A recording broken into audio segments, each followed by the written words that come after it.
Hello again, you amazing people. Welcome back to HemingwayLand.com, your source for quality, affordable land. This is our preview, our weekly preview of all the properties going live on the website for tomorrow, Friday, May 7th, 2021. Before I get to that, people, I will tell you that, so there's a list of things, like a wish list of things that I want to buy for the business. And it's not coming up soon, but eventually I want to pay somebody to edit these videos for me. Edit them, not only so I don't have to speak extemporaneously for 20 minutes without making mistakes, or too many mistakes, I should say, but also so we could have like graphics and images, and we can cut away to things, and, I can talk about land and show pictures of land without me having to toggle through photos, so on and so forth. It's an incredibly primitive setup that I have here for this, only because I'm too lazy to come up with a better setup. Anyway, so with all that said, when that time comes, and it's within the next year probably, when that time comes, I'm going to make a video. In fact, I'm probably going to make a weekly series where I just complain about title companies. And for any of you who want to watch this, you can watch this, and you can get some insights into exactly the degree of apathy, indifference, and general incompetence that you will deal with at the average title company in America. This week alone, if you indulge me in a story. If you don't want to listen to the story, just toggle ahead 2 minutes in the video. But this is one of these weeks where it felt like the universe said, how many times can we kick this guy in the teeth before he chooses to take a bath with a toaster? And by the way, when I say that, it's not cancer or something. No, it's title companies. You guys know, you've watched these videos enough. You've heard me complain about title companies enough. Title company number one lost a deed. They lost a deed before they could record it. We paid a bunch of money. They dispersed the funds to the seller. The seller signed the deed, and they said, okay, you're good to go. You own the property. Now, it turns out we don't. Turns out we don't own the property because they lost the deed.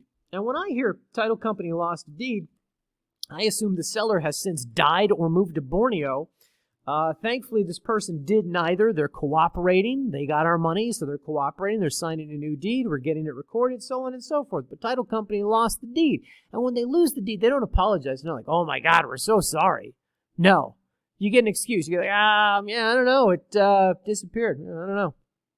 Really? That's your professional response?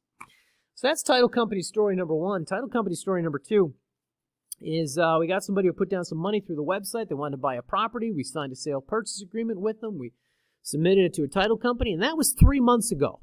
And it has languished in escrow for so long that this person has begun to write me emails saying, I think this is a scam.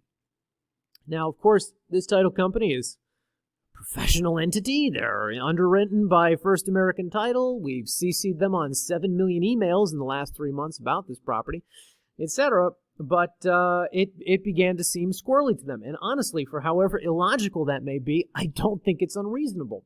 So finally I said to them, if you want, I'll refund your money, because it seems like we can't convey the property to you. I will refund your money. And they said, yeah, sure, refund my money, but I don't think I'll ever see it again. But okay. So anyway, so I refunded the money, and literally, within 2 minutes of me refunding the money and hitting send on the email, they said, all right, thanks anyway. Sorry for wasting your time. My transaction coordinator contacts me and says the title company just called. They're ready to close on that property in Hawaii. And those are the title companies that are returning our calls at this point.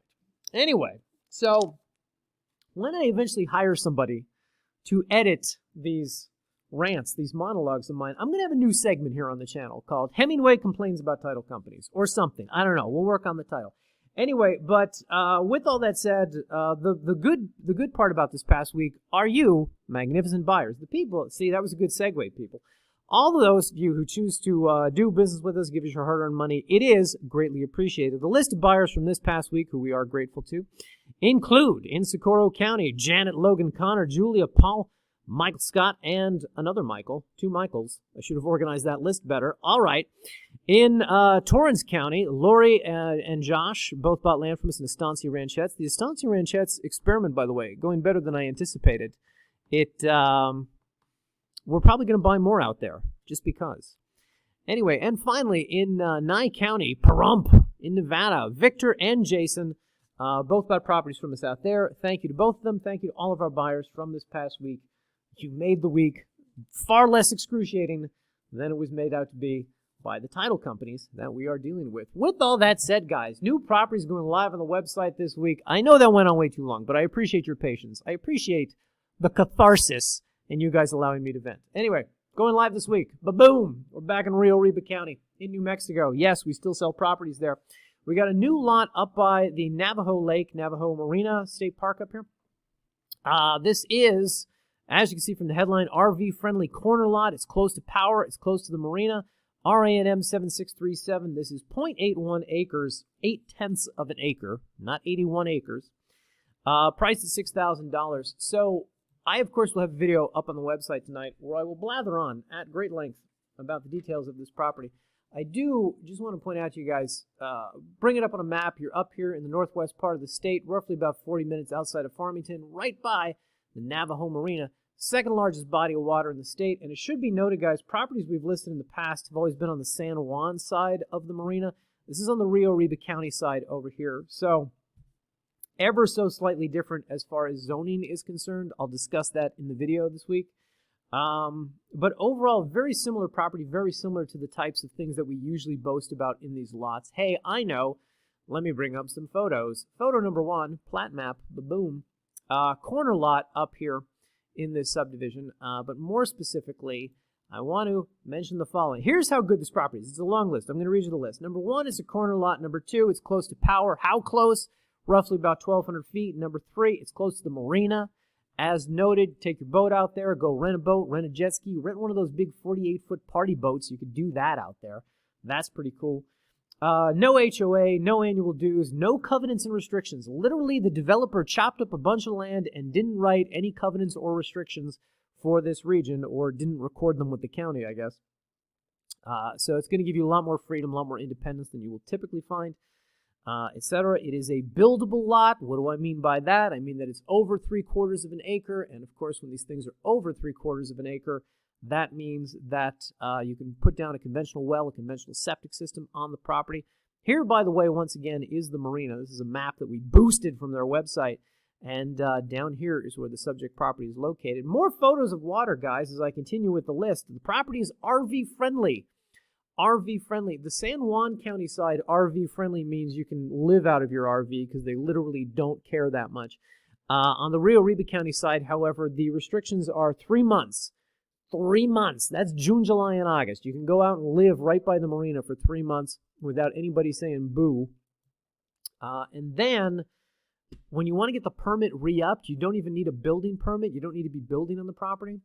This is the entrance to the subdivision, by the way, and pointed out because it sits up on a hillside, which is another one of the selling points of this, which is you got some really nice views up here, which I'll get to in a scooch. Nearest power, of course, 0.2 of a mile from the subject property. I mentioned that one already. Also, guys, also want to mention, not a seasonal property. What do I mean by that? I mean, you're not only up by the lake, but you're also very close to Taos, you're very close to Telluride, etc.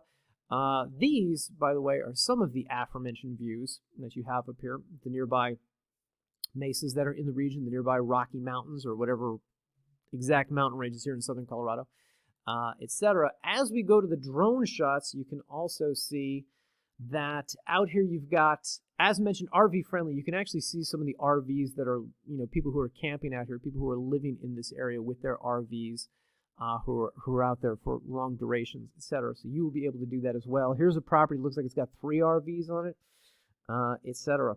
Anyway, and of course, this is a hillside lot, but not so steep that you can't build on it. There's actually a fair amount of cutouts on it where you could park an RV, where you could start to build at. You can kind of get a sense of it here with the property. It's got some trees, it's got some rocks, etc. But it's also got some carved out regions where, of course, you can build or just camp. One last thing I want to mention about this, and this is actually a good story about a title company. So this property is priced at $6,000 for a little less than an acre, which is far more than I would like to price it at. I think it's got a lot of great benefits. I think it's a really good property, and that's one of the reasons that we pushed through with it, with purchasing it. But one of the things to note is that we closed on it through New Mexico Land and Title. We got title insurance on it, and one of the reasons the property is a scooch more expensive than I would like it to be is that there were some title defects with this that had to be cleared. So we entered escrow on the property last September. We closed in April. We closed on it last month. And during that time, the title company actually worked quite a bit on trying to cure these title defects. And that ended up costing us a scooch more than I would have liked it to, certainly more than I budgeted for the property, and hence the slightly larger than I would like it to be price tag. That being said, title defects are cleared. We'll be providing you with the warranty deed. And yeah, there you go. Anyway, a lot of details on that, guys. Watch the video tonight because I go on at length even more about all the great features. Anyway, also going live on the website this week, guys. You guessed, more properties out in Rio Grande Estates in Socorro County. We're doing a lot of buying out there. We're working on a lot of listings. This week specifically, we've got 9 new ones, 4 1-acre properties and 5 2-acre properties, or 5 combinations of 2 adjacent 1-acre lots. I hope that makes sense. As always, guys, these will be up on the listing page as well as up on the spreadsheet tonight. The ones that I wanted to point out to you quickly here, the first one, SCNM 11302. This one I think is the best 2-acre property that we've got going live this week. This one is very close to power. As you can see, there are some home sites right here. Home site, we'll put home site in quotes on this one, but home site over here, power of course right here, power of course right here as well. So roughly about 400 feet from the subject property. This is not a corner lot. It looks like it might extend out to the corner. It's not. We missed the corner by 1 lot, but the point is it's 2 adjacent 1-acre lots, very close to power, and because it's in Unit 1, of course, relatively close to Highway 60 down here. So easy access to get up here, just, zip, zip, and zoom up to the property. Second one that I want to point out to you guys is this one on the spreadsheet, 0016A. This is Unit 1, Block 1015, Lot 13. For those of you who have a savant-like knowledge of the plat, you know that when we get into these Block 1000s, you get kind of smaller rectangular-shaped lots. Some of these are actually 1 acre. Most of them are a scooch under 1 acre. They're like 0.8, 0.75, 0.9, so on and so forth. This one happens to be 0.8. Whatever the case, if we zoom in on the lot here, you can see, well, no, actually you can't. We have to zoom in down here. But the nearest power is down here at this property, very close by to the subject property. I think it's roughly about 500 feet to power. Of course, there's power running up and down this road, power running along the highway, power servicing this home site. So likely not difficult or expensive to get extended out to the subject property. Scooch smaller than the other ones, not exactly 1 acre, but it is still defined as a buildable lot because it's over that 3/4 threshold. So if you do want to build on it, you will be able to put down a conventional well, conventional septic, etc. Or you can just use it as an RV-friendly lot that you hang out on. Excuse me. There we go. See, this is why we need the video editor, people. Hang out on for months at a time.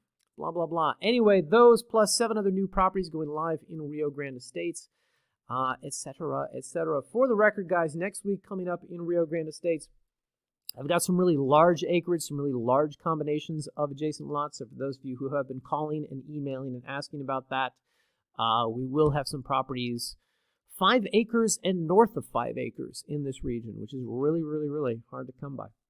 Anyway, guys, thanks for watching. Thanks for letting me vent tonight about my ridiculous week and experiences with title companies. Much appreciated.